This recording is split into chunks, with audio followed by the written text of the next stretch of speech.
اعوذ باللہ من الشیطان الرجیم، بسم اللہ الرحمن الرحیم۔ وما ذبح علی النصب وان تستقسموا بالازلام، اور وہ جو کسی آستانے پر ذبح کیا گیا ہو، نیز یہ بھی تمہارے لیے ناجائز ہے کہ پانسوں کے ذریعے سے اپنی قسمت معلوم کرو۔ تو اس آیت میں جس چیز کو حرام کیا گیا ہے، اس کی 3 بڑی قسمیں دنیا میں پائی جاتی ہیں، اور آیت کا حکم ان تینوں پر عائد ہوتا ہے۔ نمبر 1، مشرکانہ، یہ جو 500 کے متعلق ہے کہ وہ کیا ہوتے ہیں؟ مشرکانہ فالگیری، جس میں کسی دیوی یا دیوتا سے قسمت کا فیصلہ پوچھا جاتا ہے، یا غیب کی خبر دریافت کی جاتی ہے، یا باہمی نزاعات کا تصفیہ کرایا جاتا ہے۔ تو مشرکین مکہ اس غرض کے لیے کعبہ کے اندر ہبل دیوتا کے بت کو مخصوص کر رکھا تھا انہوں نے، اور اس کے استھان میں 7 تیر رکھے ہوئے تھے جن پر مختلف الفاظ اور فقرے گندہ تھے۔ کسی کام کے کرنے یا نہ کرنے کے سوا کا جب سوال ہوتا، یا کوئی کھوئی ہوئی چیز جس کا وہ پتہ پوچھنا چاہ رہے ہوں، یا کسی خون کے مقدمے کا فیصلہ مطلوب ہوتا، غرض کوئی بھی کام ایسا ہوتا، تو وہ اس کے لیے ہبل کے پانسہ دار کے پاس پہنچ جاتے اور اس کا نذرانہ پیش کرتے اور ہبل سے دعا مانگتے کہ ہمارے اس معاملے کا فیصلہ کر دے۔ پھر پانسہ دار ان تیروں کے ذریعے سے فال نکالتا، اور جو تیر بھی فال میں نکل آتا، اس پر لکھے ہوئے لفظ کو ہبل کا فیصلہ سمجھ لیا جاتا تھا۔ دوسرا یہ ہے کہ توہم پرستانہ فعال گیری، جیسے زندگی کے معاملات کا فیصلہ عقل اور فکر سے کرنے کی بجائے کسی وہمی اور خیالی چیز یا کسی اتفاقی شے کے ذریعے سے کر لیا جاتا ہے، یا قسمت کا حال ایسے ذرائع سے معلوم کرنے کی کوشش کی جاتی ہے جن کا وسیلہ علم غیب ہونا کسی علمی طریق سے ثابت نہیں ہے۔ رمل، نجوم، جفر، مختلف قسم کے شگون اور فالگیری کے بے شمار طریقے اس صنف میں داخل ہیں۔ اور اس کے علاوہ توہم پرستی میں بعض اوقات ہمارے جو مختلف قسم کے ایک ایسی ہوتی ہیں کہ ہم نے کالی بلی راستہ کاٹ گئی ہے تو اب ہم اپنے راستے سے واپس آ جائیں، جس سفر پہ نکلے ہیں اس سے واپس آ جائیں، اور اس قسم کی چیزیں جن کا عقل اور شعور سے دور دور تک کوئی تعلق نہیں ہے۔ آپ اشرف المخلوقات ہیں اور وہ ایک چھوٹا سا جانور ہے کالی بلی، اس کا آپ کی قسمت سے کیا تعلق ہے؟ اللہ، اپنے رب پر یقین رکھیں، اپنے رب پر توکل رکھیں۔ اور نمبر 3 ہے کہ جوئے کی قسم کے وہ سارے کھیل اور کام جن میں اشیاء کی تقسیم کا مدار حقوق اور خدمات اور عقلی فیصلوں پر رکھنے کی بجائے محض کسی اتفاقی امر پر رکھ دیا جائے۔ مثلا یہ کہ لاٹری میں اتفاقاً کسی بھی شخص کا نام نکل آیا اور ہزار ہا آدمیوں کی جیب سے نکلا ہوا مال اور پیسہ اس ایک شخص کی جیب میں چلا جائے، یا یہ کہ علمی حیثیت سے تو ایک مہمے کے بہت سے حل صحیح ہیں، مگر انعام صرف وہی شخص پائے گا جس کا حل کسی معقول کوشش کے بنا پر نہیں بلکہ محض اتفاق سے نکل آیا ہو۔ تو ان اقسام کو حرام کر دینے کے بعد قرہ اندازی کی صرف وہ سادہ صورت اسلام میں جائز رکھی گئی ہے جس میں وہ برابر کے جائز کاموں یا 2 برابر کے حقوق کے درمیان فیصلہ کرنا ہو تو ہم قرہ اندازی کر سکتے ہیں۔ مثلا ایک چیز پر 2 آدمیوں کا حق ہر حیثیت سے بالکل برابر ہے، اور فیصلہ کرنے والے کے لیے ان میں سے کسی کو ترجیح دینے کی کوئی معقول وجہ موجود نہیں ہے، اور خود ان دونوں میں سے بھی کوئی اپنا حق چھوڑنے کو تیار نہیں ہے۔ اس صورت میں ان کی رضامندی سے قرہ اندازی پر فیصلے کا مدار رکھا جا سکتا ہے۔ یا مثلا 2 کام یکساں درست ہیں اور عقلی حیثیت سے آدمی ان دونوں کے درمیان تذبذب کا شکار ہو گیا ہے، ان میں سے کسی کو اختیار کرے اور کس کو اختیار کرے اور کس کو چھوڑے، تو اس صورت میں ضرورت ہو تو قرہ اندازی کی جا سکتی ہے۔ نبی کریم صلی اللہ علیہ وآلہ وسلم بالعموم ایسے مواقع پر یہ طریقہ اختیار فرماتے تھے جبکہ 2 برابر کے حقداروں کے درمیان ایک کو ترجیح دینے کی ضرورت پیش آ جاتی تھی، اور آپ صلی اللہ علیہ وسلم کو یہ اندیشہ ہوتا تھا کہ اگر آپ نے خود کسی کو سلیکٹ کر لیا تو دوسرے کو ملال نہ ہو، تو پھر آپ قرہ اندازی کر لیتے تھے۔ لیکن اگر کوئی جاب ٹائپ ہے جس طرح، یا کوئی 2 کام ہے جن میں آپ فیصلہ کرنا چاہتے ہیں، تو پھر استخارہ بہترین چیز ہے۔ یہ سب افعال فسق ہیں۔ آج کافروں کو تمہارے دین کی طرف سے پوری مایوسی ہو چکی ہے، لہٰذا تم ان سے نہ ڈرو بلکہ مجھ سے ہی ڈرو۔ تو کافروں کو تمہارے دین کی طرف سے مایوسی ہو چکی ہے، یعنی اب تمہارا دین ایک مستقل نظام بن چکا ہے اور خود اپنی حاکمانہ طاقت کے ساتھ نافذ اور قائم ہے۔ کفار جو اب تک اس کے قیام میں مانع اور مزاحم رہے ہیں، اب اس طرف سے مایوس ہو چکے ہیں کہ وہ اسے مٹا سکیں گے اور تمہیں پھر پچھلی جاہلیت کی طرف واپس لے جا سکیں گے۔ لہٰذا تم ان سے نہ ڈرو بلکہ مجھ سے ڈرو، یعنی اس دین کے احکام اور اس کی ہدایات پر عمل کرنے میں اب کسی کافر کی طاقت کے غلبہ اور قہر اور در اندازی اور مزاحمت کا خطرہ تمہارے لیے باقی نہیں رہا۔ انسانوں کے خوف کی اب کوئی وجہ نہیں رہی۔ اب تمہیں صرف اپنے رب سے ڈرنا چاہیے کہ اس کے احکام کی تعمیل میں اگر کوئی کوتاہی تم نے کی تو تمہارے پاس کوئی ایسا عذر نہ ہوگا جس کی بنا پر تمہارے ساتھ کچھ نرمی برتی جائے۔ یعنی مکی دور میں بھی بہت سی مسلمانوں کے حالات اتنے زیادہ وہ ہر طرف سے خطرات میں گھرے ہوئے تھے کہ اللہ تعالیٰ نے پھر ان کے لیے بہت سی چیزوں پہ نرمیاں رکھی ہوئی تھیں۔ اور مدنی دور کے بھی آغاز کے جو سال تھے وہ بہت زیادہ مسلمان جو ہیں وہ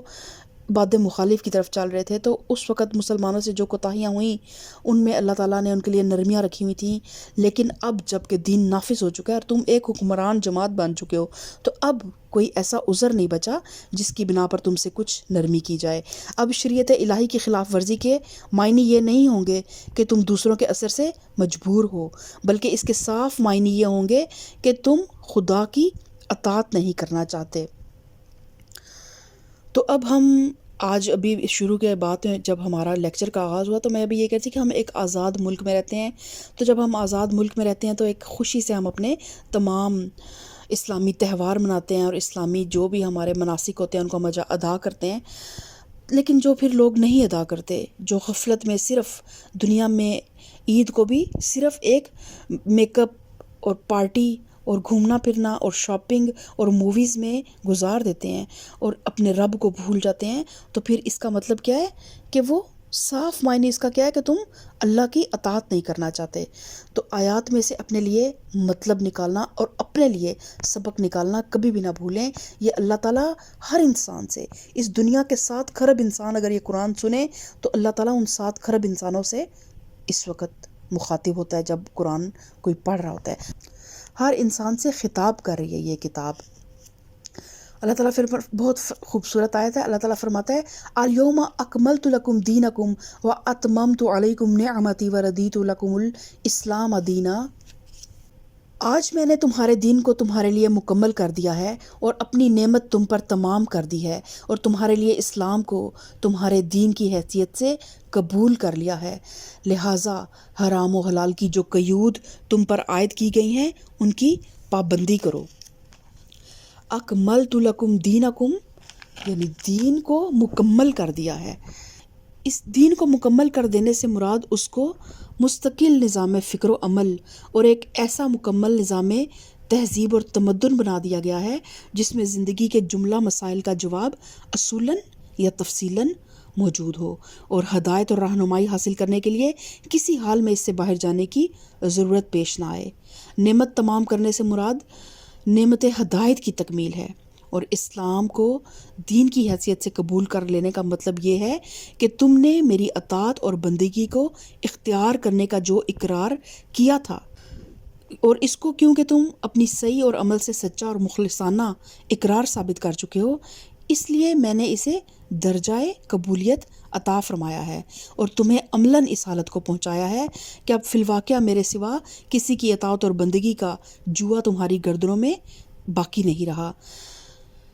اب جس طرح اعتقاد میں تم میرے مسلم ہو، اسی طرح عملی زندگی میں بھی میرے سوا کسی اور کے مسلم بن کر رہنے کے لیے کوئی مجبوری تمہیں لاحق نہیں رہی۔ ان احسانات کا ذکر فرمانے کے بعد اللہ تعالیٰ نے سکوت اختیار فرمایا، مگر انداز کلام سے خود بخود یہ بات نکل آتی ہے کہ جب یہ احسانات میں نے تم پر کیے ہیں تو ان کا تقاضا یہ ہے کہ اب میرے قانون کی حدود پر قائم رہنے میں تمہاری طرف سے کوئی کوتاہی نہ ہو۔ اور یہ انتہائی خوبصورت آیات ہیں، اور قرآن پاک جو ہے وہ رمضان المبارک میں اس کا نزول جو ہے نا اس کا آغاز ہوا، اور ذی الحج میں اللہ تعالیٰ نے اس قرآن کو مکمل کیا، کیونکہ مستند روایات سے معلوم ہوتا ہے کہ یہ آیت حجۃ الوداع کے موقع پر نبی کریم صلی اللہ علیہ وسلم کے اوپر 10 ہجری میں نازل ہوئی تھی، جس دن آپ صلی اللہ علیہ وسلم نے حج کیا تھا اس دوران۔ تو اور اس دن ہمارا دین ہم پہ مکمل ہو گیا، اور ہمارا قرآن بھی ہم پہ مکمل ہو گیا، اور یہ ہدایت بھی ہم پر مکمل ہو گئی۔ تو اس لیے رمضان المبارک کے ساتھ ساتھ ذی الحج کی اہمیت بھی ہمارے لیے بہت زیادہ، خصوصاً ذی الحج کے پہلے 10 دن جو ہیں ان کو کبھی بھی، یہ سال تو ہمارا گزر گیا اور ہم نے پورا عہد بھی کیا اور کوشش بھی کی کہ ان 10 دنوں میں اپنی حق ادا کر سکیں جتنا بھی ہم کر سکتے ہیں، اور آئندہ اللہ تعالیٰ ہمیں اس سے زیادہ توفیق عطا فرمائے کہ اس رمضان المبارک میں نعمت اترنا شروع ہوئی، اور ذی الحج میں وہ نعمت اللہ پاک نے ہم پہ مکمل کر دی، الحمدللہ۔ لہٰذا حلال و حرام کی جو قیود تم پر عائد کر دی گئی ہیں ان کی پابندی کرو، البتہ جو شخص بھوک سے مجبور ہو کر ان میں سے کوئی چیز کھا لے بغیر اس کے کہ گناہ کی طرف اس کا میلان ہو، تو بے شک اللہ معاف کرنے والا اور رحم فرمانے والا ہے۔ تو اس میں سورہ بقرہ میں ہم پڑھ چکے ہیں کہ اگر انسان جو ہے ایسی حالت میں چلا جائے کہ اگر وہ نہیں کھائے گا نا تو اس کی موت واقع ہو جائے گی، تو پھر وہ بکراہت اتنی چیز، کوئی حرام چیز بھی کھا سکتا ہے، اور لیکن وہ بکراہت کھائے گا، اور صرف اتنی کھائے گا کہ اس کی جان بچ جائے، کیونکہ جان بہرحال اللہ کی بہت بڑی امانت ہے، اور اس کو بچانے کے لیے اگر انسان نے مجبوری میں، جب کوئی اور چیز، کوئی اور آپشن موجود نہیں ہے، تو اس وقت اگر انسان بکراہت صرف اتنا کھا لے کہ اس کی جان بچ جائے، تو پھر اللہ تعالیٰ اسے کیا فرماتا ہے کہ اگر کوئی بھوک سے مجبور ہو کر ان میں سے کوئی چیز کھا لے بغیر اس کے کہ گناہ کی طرف اس کا میلان ہو، تو بے شک اللہ معاف کرنے والا اور رحم فرمانے والا ہے۔ لوگ پوچھتے ہیں کہ ان کے لیے کیا حلال کیا گیا ہے، کہو تمہارے لیے ساری پاک چیزیں حلال کر دی گئی ہیں۔ تو اس جواب میں، یعنی لوگوں نے جو سوال پوچھا اور اللہ پاک نے جو جواب دیا، اس جواب میں ایک لطیف نکتہ پوشیدہ ہے۔ اب ہوتا کیا کہ جو مذہبی طرز خیال کے لوگ اکثر اس ذہنیت کے شکار ہوتے رہے ہیں کہ دنیا کی ہر چیز کو، ہر خوشی کو، ہر نعمت کو اپنے لیے حرام سمجھتے ہیں، جب تک کہ صراحت کے ساتھ کسی چیز کو حلال نہ قرار دیا جائے۔ اس ذہنیت کی وجہ سے لوگوں پر وہمی پن اور قانونیت کا تسلط ہو جاتا ہے، اور وہ زندگی کے ہر شعبے میں حلال اشیاء اور جائز کاموں کی فہرست مانگتے ہیں۔ ہر کام اور ہر چیز کو شبہ کی نظر سے دیکھنے لگتے ہیں کہ کہیں وہ ممنوع تو نہیں۔ احتیاط تو ایک اچھی چیز ہے، لیکن ایک حد سے بڑا ہوا وہم جو ہے نا، وہ بھی پسندیدہ نہیں ہے۔ تو یہاں قرآن اسی ذہنیت کی اصلاح کرتا ہے، اور پوچھنے والوں کا مقصد یہ تھا کہ انہیں تمام حلال چیزوں کی تفصیل بتائی جائے تاکہ ان کے سوا ہر چیز کو وہ حرام سمجھیں۔ جواب میں قرآن نے حرام چیزوں کی تفصیل بتائی، اور اس کے بعد یہ عام ہدایت دے کر چھوڑ دیا کہ ساری پاک چیزیں حلال ہیں۔ اس طرح قدیم مذہبی نظریہ بالکل الٹ گیا۔ قدیم جو نظریہ تھا وہ یہ تھا کہ سب کچھ حرام ہے بجز اس کے جسے حلال ٹھہرا لیا جائے۔ قرآن نے اس کے برعکس یہ اصول مقرر کیا کہ سب کچھ حلال ہے بجز اس کے جس کی حرمت کی تصریح کر دی جائے، اور یہ ایک بہت بڑی اصلاح تھی جس نے انسانی زندگی کو بندشوں سے آزاد کر کے دنیا کی وسعتوں کا دروازہ اس کے لیے کھول دیا۔ پہلے حلت کے ایک چھوٹے سے دائرے کے سوا ساری دنیا اس کے لیے حرام تھی، اب حرمت کا ایک مختصر سا دائرہ ہے، ان چیزوں کو مستثنا کر کے باقی ساری دنیا کو انسان کے لیے حلال کیا گیا ہے، اور حلال کے لیے طیب کی اللہ تعالیٰ نے شرط لگائی ہے۔ اور سوال یہ ہے کہ اشیاء کے پاک ہونے کا تعین کس طرح ہوگا؟ تو اس کا جواب یہ ہے کہ جو چیزیں اصول شرع میں سے کسی اصل کے ماتحت ناپاک قرار پائیں، یعنی ان میں یا تو کوئی حرام چیز کی آمیزش ہو، یا جن چیزوں سے ذوق سلیم کراہت کرے، یا جنہیں مہذب انسان نے بالعموم اپنے فطری احساس نظافت کے خلاف پایا ہو، اس کے سوا باقی سب کچھ پاک ہے۔ اور جن شکاری جانوروں کو تم نے سدھایا ہو، جن کو خدا کے دیے ہوئے علم کی بنا پر تم شکار کی تعلیم دیا کرتے ہو، وہ جس جانور کو تمہارے لیے پکڑ رکھیں اس کو بھی تم کھا سکتے ہو، البتہ اس پر اللہ کا نام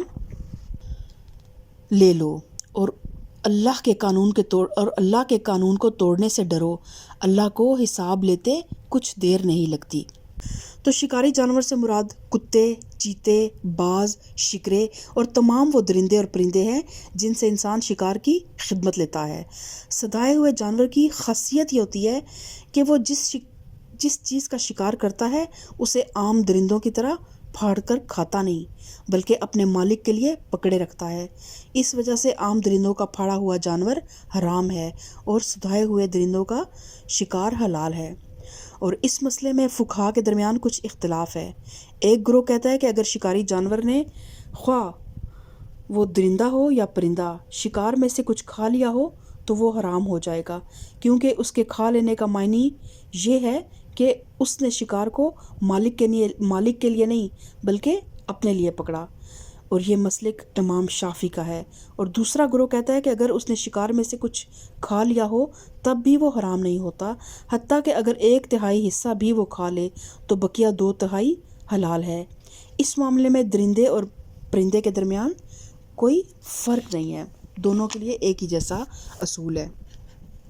اور یہ مسلک امام مالک کا ہے۔ تیسرا گروہ یہ کہتا ہے کہ شکاری درندے نے اگر شکار میں سے کھا لیا ہو تو وہ حرام ہوگا، لیکن اگر شکاری پرندے نے کھایا ہو تو حرام نہ ہوگا، کیونکہ شکاری درندے کو ایسی تعلیم دی جا سکتی ہے کہ وہ شکار کو مالک کے لیے پکڑ رکھے اور اس میں سے کچھ نہ کھائے، لیکن تجربے سے ثابت ہے کہ شکاری پرندے ایسی تعلیم قبول نہیں کرتے۔ یہ مسلک امام ابو حنیفہ اور ان کے اصحاب کا ہے۔ اس کے برعکس حضرت علی رضی اللہ تعالیٰ عنہ فرماتے ہیں کہ شکاری پرندے کا شکار سرے سے جائز ہی نہیں ہے، کیونکہ اسے تعلیم سے یہ بات نہیں سکھائی جا سکتی کہ شکار کو خود نہ کھائے بلکہ مالک کے لیے پکڑ رکھے۔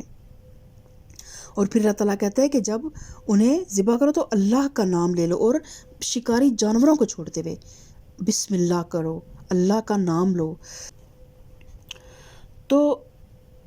یعنی کہ جب اس اللہ کا نام لینے کا مطلب یہ ہے کہ جب شکاری جانوروں کو شکار پر چھوڑو تو اس وقت بسم اللہ کہو۔ حدیث میں آتا ہے کہ حضرت عدی بن حاتم نے نبی کریم صلی اللہ علیہ وسلم سے پوچھا کہ آیا میں کتے کے ذریعے سے شکار کر سکتا ہوں؟ آپ نے فرمایا کہ اگر اس کو چھوڑتے ہوئے تم نے اللہ کا نام لیا ہو تو کھاؤ، ورنہ نہیں، اور اگر اس نے شکار میں سے کچھ کھا لیا ہو تو نہ کھاؤ، کیونکہ اس نے شکار کو دراصل اپنے لیے پکڑا تھا۔ پھر انہوں نے پوچھا کہ اگر میں شکار پر اپنا کتا چھوڑوں اور بعد میں دیکھوں کہ کوئی اور کتا وہاں موجود ہے؟ آپ نے جواب دیا اس شکار کو نہ کھاؤ، اس لیے کہ تم نے خدا کا نام اپنے کتے پر لیا تھا نہ کہ دوسرے کتے پر۔ تو اس آیت سے یہ مسئلہ بھی معلوم ہوتا ہے کہ شکاری جانور کو شکار پر چھوڑتے ہوئے اللہ کا نام لینا ضروری ہے۔ اس کے بعد اگر شکار زندہ ملے تو پھر اللہ کا نام لے کر اسے ذبح کر لینا چاہیے، اور اگر زندہ نہ ملے تو اس کے بغیر ہی وہ حلال ہوگا، کیونکہ ابتداً شکاری جانور کو اس پر چھوڑتے ہوئے اللہ کا نام لیا جا چکا تھا۔ اور یہی حکم تیر کے ساتھ شکار کرنے کا بھی ہے کہ تیر کو بھی چھوڑتے وقت بسم اللہ پڑھ لیں۔ تو آج کا لیکچر ہمارا یہیں تک تھا، آیت نمبر 4 ہماری مکمل ہوئی ہے۔ احکامات ہیں اور بہت بہت زیادہ سینسٹیو احکامات ہیں حلال اور حرام کے، تو پوری کوشش کر رہی ہوں کہ میں جس قدر تفصیل کے ساتھ آپ کو بتا سکوں، جس قدر تفصیل کے ساتھ آپ کے ساتھ شیئر کر سکوں میں شیئر کروں۔ اللہ تعالیٰ ہمارے سمجھنے اور سمجھانے میں برکت عطا فرمائے۔ اللہ تعالیٰ ہمیں قرآن کا ایک گہرا فہم عطا فرمائے۔ اللہ تعالیٰ ہمیں صراط مستقیم پہ چلنے کی توفیق عطا فرمائے، آمین۔ سبحان ربک رب العزت عما یصفون وسلام علی المرسلین والحمد للہ رب العالمین۔